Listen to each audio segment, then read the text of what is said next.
Red Cross also, they have their boats, they have floaters, they have so many other facilities. Riwruok marito bunge mag Wildlife Research and Training Institute ochako yango kuonde rito le mag bungu ma Kodh El Nino nyalo kele midhiero. Nyaka sani giseyango kuonde kano le kaka Amboseli National Park kod kuonde ma pi chokore mayudore e hoho mar okak kaka mago ma koth nyalo rocho.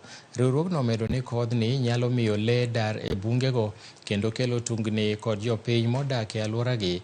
Director mar riwruogno Patrick Omondi kara kamano omedo ni gitemo manyalore mar geng'o ywaruok makama.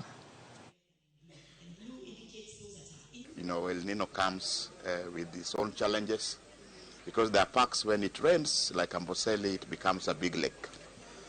Then animals venture outside. So the management authority, the Kenya Wildlife Service, I know they are preparing for the impact of El Nino because Amboseli will be a big lake when it rains and there will be nothing to eat inside. So in that way, they have to go outside. When they go where we have communities.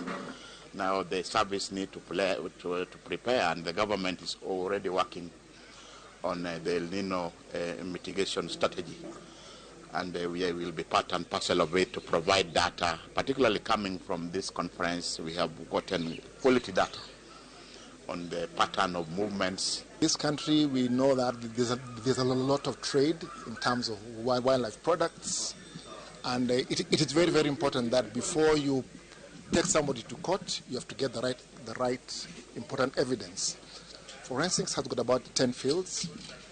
At the moment, we do a lot of work, or a lot of work is being done by the National Museum, where they look at the morphology, that is the gross aspect of a specimen or a trophy or an animal part that has been brought to them.